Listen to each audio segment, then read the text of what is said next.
What's up, everybody? Jackson back with my cartel garage. It's been a little bit, but we're out here with a couple updates. So we ended up getting the new motor put in the car, and it ran for 2 to 3 months. And then one random day we had a problem. We went to look for it and ended up finding another problem, which was a noise coming from somewhere. So we ended up doing a full diagnosis. We took the whole bottom end apart. Everything's in clearance, everything looks good, everything's clean and clear. By the way, it's a D16Z6 full VTEC. Stock. Completely stock. It's got aftermarket harness and things like that, but that's about it. Yeah, the full internals are completely stock. So everything's in OE spec and clearance and looks good, so nothing in the oil and everything. So it's definitely coming from the head that we found out. Not entirely sure what it is yet. I haven't pulled it apart to look at it. But we ended up pulling together. I know you guys can't really see it right now, but the motor is still in the car. It runs and drives right now. Haven't really been driving it that much, just in case, you know. But we went and picked up another, right there, another D16Z6 full VTEC with transmission. It's a YA transmission though, or a Y series, not a YA transmission. It's an S40A00, so it's a non-SI. So it's a DXLX non-VTEC. But we're gonna run that anyway because the SI S20 trans in the car has a third gear that's not too happy either. So once again, after 3 months, this motor coming back out of the car, hopefully within the next couple weeks. I need to gather some more parts for this guy right here. But that thing's coming back out, and this thing is completely stock as well, but has about 160,000 miles on it rather than 200,000 miles on it. I actually heard this thing run and went and checked it out before I pulled it, so it's legit and checks out so far. Here's crossed. So we're going to put that in and then get the car running again because this is my only car right now. So I need it for work and things like that. In the meantime, we're just putting this around. We're getting this ready to go in here. This is getting ready to come out. And that's going to end up getting built with the turbo. Last time that I posted was about a year ago, honestly. A lot of things came up. By the way, I apologize. It's going to be a little bit of a talking video. At the end of it, we're going to be putting a new Hasport cable to hydro conversion setup on this guy to get ready to go in there because I have an innovative one on there, but trash. Anyway, so yeah, last time I posted was about a year ago, and I had a D16Z6 bottom end with a YA head, and come to find out, it had some stripped head head stud holes, 4 actually out of 10, and I decided to just trash the block. He parted it out and sold the head. So, which led me to find this actually, this one, and that one. So this one I worked with a guy for probably a couple of years, and then he ended up leaving, and I would always hound him and try and buy that off him, and he told me no because he was going to build it. Well, I ended up buying it off him, and it had sat for about 5 years, so threw it all together, and then ran great, and then just randomly one day heard the noise. Is what it is, right? 30-year-old motors, 25-year-old motors, happens. So that's just the gist of it. So I hope you guys are doing good, and we're going to get you set up, and we're going to get right into putting this cable to hydro on. Yeah, whatever you want to call it. Alright, I got you guys all set up here. Bear with me, I don't have tripod yet. Last one broke, but we're going to make do. So again, we got a D series with a D series. It's pretty much the same if you have D to B. The only difference is the bracket that goes here. You'll need to order the lever kit for B series, obvious, rather than D series. You can make the D series one work with a different lever or a bracket here, and I'll explain that a little bit more as we get into it. But this is the Hasport cable to hydro transmission lever assembly for 8891 Civic CRX D series transmissions. This will work for any D series transmission, basically. Hydro, when you're trying to convert in your CRX or Civic. Parts list you're going to need. Any rotating or moving parts, obvious, is going to be some Loctite. We got a 6mm Allen key. Obviously, ratchet. You got a 3/4 in our case, because I can't find my 19 right now. You're also going to have a 12mm. And extension, short, long, whatever. This is the first one I grabbed. You don't necessarily need it, but we have it in case. Okay, going forward. Let's show you what's inside here. So, first you have your bracket and lever. So this guy's going to mount right here. Set just like that. And then you have your actuator arm. This side goes towards the transmission. It says right here, this side facing trans. This part number, you're gonna see it. It says EFBHC4. This is for B series. Don't be alarmed and don't worry, because everything is the exact same for B series and D series, except for this bracket right here. Like I was talking about earlier. This one goes right here, bolts to the casing, right? This nickel plated, as you'll call it, or whatever, is for D series. The zinc plated, the gold zinc plated one is for B series. That is the only difference between this actuator kit. So, it also has all your hardware. So you have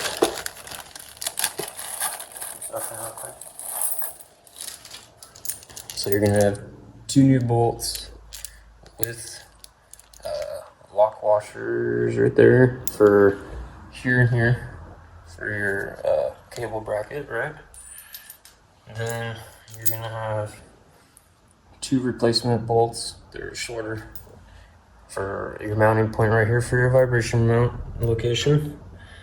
These 2 bolts do not come with washers, so these are not the same size, but I found some OEM ones that will work for me right now. You do not have to use washers, but I'm going to, just because I think it looks a little bit cleaner. I will be switching these out for cleaner and smaller ones like this one, but for now, that's what we got.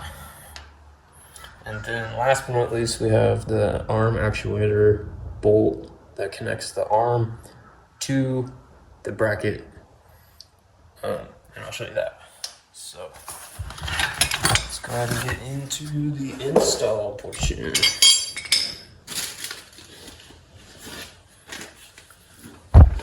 Okay, so as anything, if it's going on, any rotating or gonna be vibrating, we're gonna put a little bit of Loctite on each element, right? And then we're gonna run our washer and our other washer.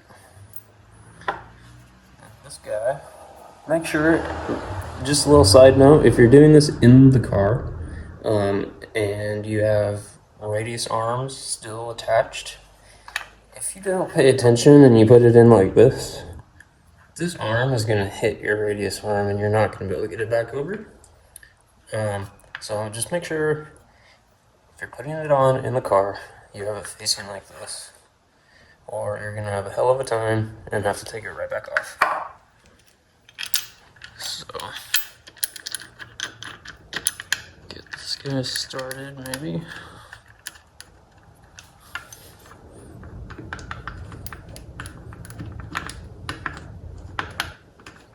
from bud.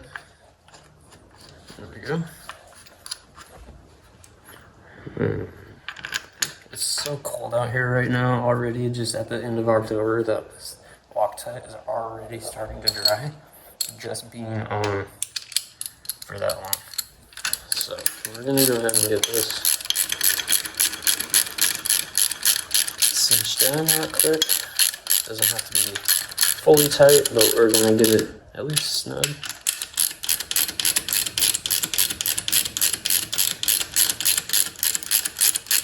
Now, this technically is a one-person job, but once you get everything connected and get the cable on and everything, it is easier to have two people, one person in the car and the other out here adjusting the cable, because you're gonna have to tighten it, right? Okay, so now that's on, and then we're gonna put our arm on, right? I also forgot that sometimes this little bolt and washer are not in the arm, they're in the bag. Sometimes they're in the arm, I don't know why, but in our case it was already on. You want to loosen that, right? You can see it's shaped. Maybe you can see it. If you're familiar with it, you'll know it's shaped. This also has cut out for it to sit, just like that. And then we just want to tighten this bolt down just enough. Right? That's it, right now. Now, I'm going to go back to the small little Allen key, going for the actuator arm to the bracket. Again, we're going to put a little bit of blue Loctite. This has a spherical bearing in it, and it'll just go right through, and it goes to this bolt right here, or that hole right there.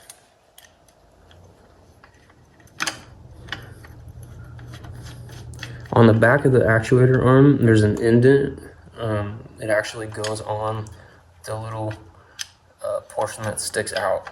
So just be mindful of that. So you'll have it like this when you're tightening it.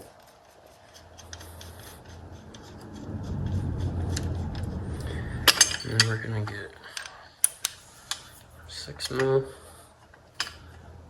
We're just gonna snug it right now.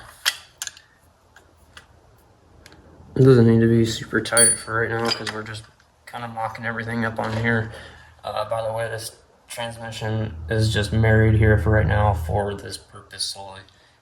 Once this motor gets pulled out of the car, I gotta take the clutch and flywheel off that, put it on here, and then remarry this. So this is all coming back off. This is just for mock-up and video purposes. Make sure that this Allen key is also tight. Usually it is. I forgot to mention that, and I do not actually have that size on me right now, but I'm going to check that later. It does and will have a little bit of wiggle room. You want that, and you want this to be kind of loose too. You don't want this to be like super tight. That portion is finished, aside from being torqued down.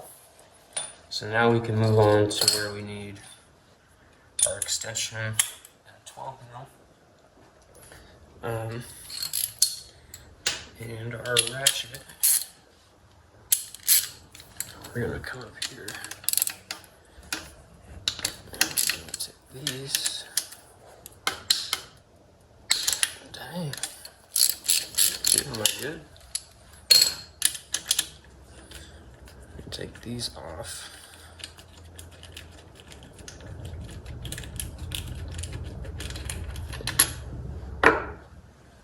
Right.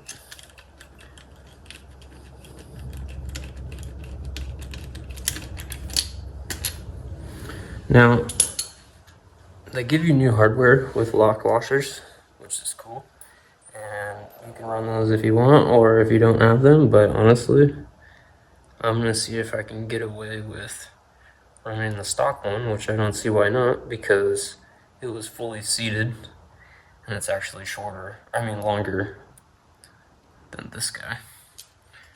So, I would much rather keep the stock hardware if possible.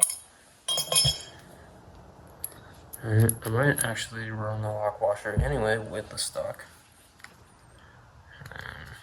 Just for fun. A little bit of blue. Do it like this with a little archway down. Get this one started. Maybe. There we go. Get that guy going. And then we're gonna do the same thing to the bottom. Again, OEM.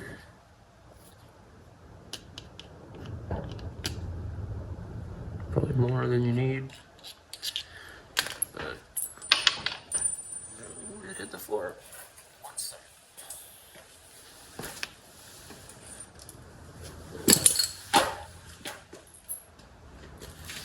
Okay, we're back. Let's get started.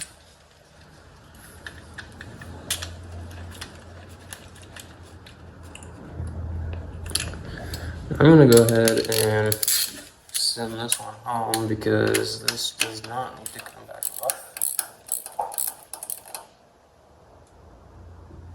And I'll come back through and torque everything to spec later when you put it in the car.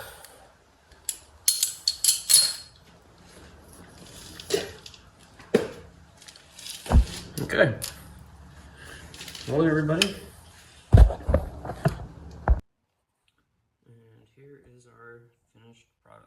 So, like I said in the last clip, everything is not torqued. It's just snugged down. We're gonna replace this washer because it is a little bit bigger than that one. This one's not bad. We'll find another one of those. And then this guy is cinched down. And what is gonna happen is your clutch cable.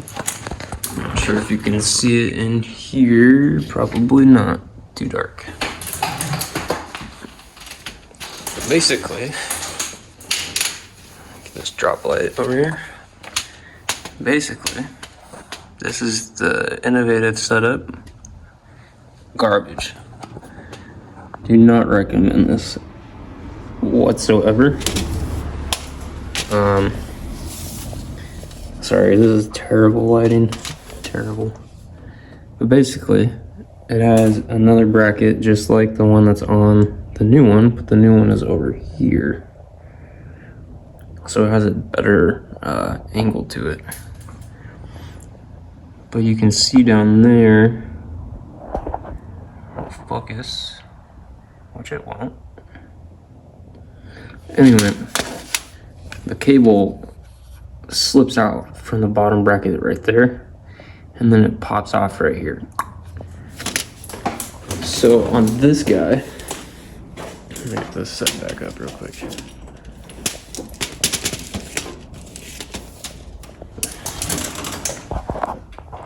So if you're in the car, that other bracket in there would sit here, and then the cable would come down right here into it and then keep going down right here, and the header is like right here. It's like this far from it, and then it has this massive like actuator right here. I'm sure you guys have seen it. If not, then that's the reason why I'm explaining it. But then it has that pin that goes here that you screw out and adjust this portion right here. This is so much cleaner and such a better design because it brings the cable like this, like a natural route for the cable, because it normally will come down OEM kind of in this area, and it brings it behind the distributor, which is nice, and then brings it right here rather than over here and straight down. So then when you push the clutch in, it's going to pull the cable, which is attached down here, pulls this, which then pushes your clutch in, as you can see. Right? Pretty sweet. The innovative one is trash. Do not recommend it at all. I'm stoked to see how this works in the car. The other one almost left me stranded today. I barely got home. So, well, there it is. It's pretty easy, simple. A lot of people will stress out about this job, and I've told them many times. It's super simple. You just gotta get into it and do it. So, get out there and do it. I'm not gonna copy the slogan from everybody saying "sitting on your ass doesn't finish projects," because clearly it does. Hopefully this one stays together a little bit longer than that guy. But I appreciate you all for tuning in. Please remember to like, comment, and subscribe. I'm going to try to leave all of the torque specs and everything detailed in the description below. And please check us out over on Instagram and Facebook at Night Cartel CC. And again, thanks guys.